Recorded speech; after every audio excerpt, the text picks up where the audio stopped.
This is unacceptable. I'm ready for it. I don't know if a lot of other people are. But just as it was unacceptable for Kevin McCarthy to provide 41,000 hours of sensitive security footage to a biased talking head in an effort to rewrite what happened on January 6th.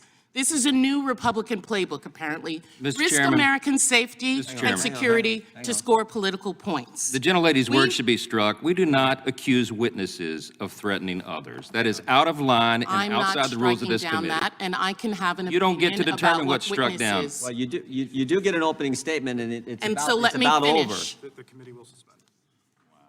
We know this is because at the first hearing, the chairman claimed that big government and big tech colluded to shape and mold the narrative and suppress information and censor Americans.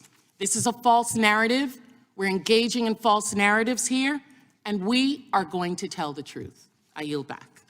Gentlelady yields back. I would just point out the consent decree was in our report. We offered your staff also the opportunity to review the FTC letters. You have not come over to review those letters.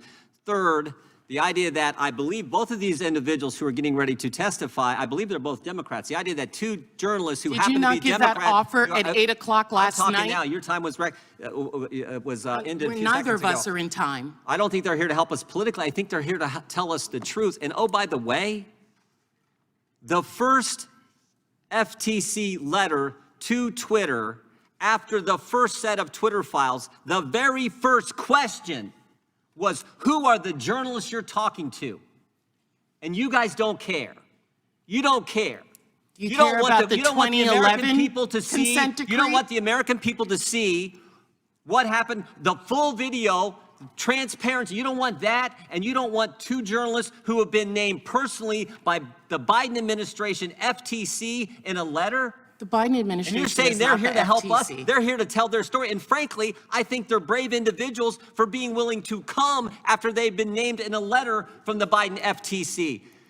Is this your question time now? No, I'm responding to your ridiculous statements you made in your opening statement. Okay, well, let's get on with it.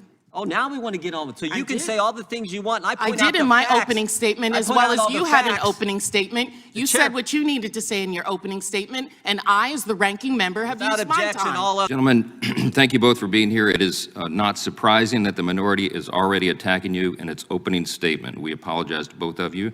You shouldn't be treated that way. Some of the defenders of big tech and the Biden administration, as we know, have worked very hard to cast doubts on the legitimacy of your reporting, and some have gone so far to state it's irrelevant if Twitter was suppressing speech in coordination with the federal government. But this morning, we saw a stunning display of their attack of your character. We shouldn't be surprised. This is what the defenders of big government corruption do. This is the playbook. They destroy the messenger. We just saw it here on live television, and everybody can see it for themselves. Thanks for watching, and if you haven't already, please consider subscribing to our channel. And while you're at it, please leave us a comment. Thank you for watching.